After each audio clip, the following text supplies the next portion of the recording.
श्रीमद्भगवद्गीता एकादशोऽध्यायः विश्वरूपसन्दर्शनयोगः 52 श्लोकम्। श्रीभगवानुवाच सुदुर्दर्शमिदं रूपं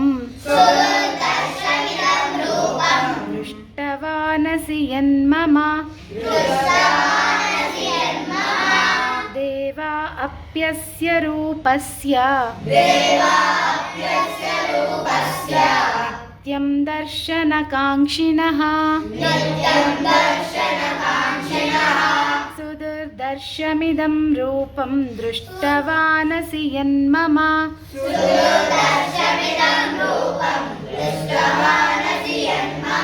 देवा अप्यस्य रूपस्य नित्यं दर्शनकाङ्क्षिणः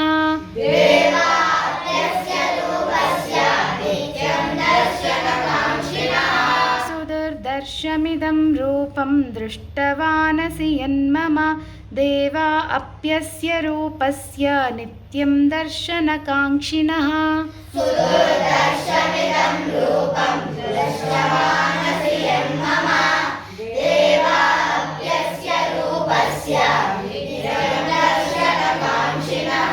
जय श्री राम।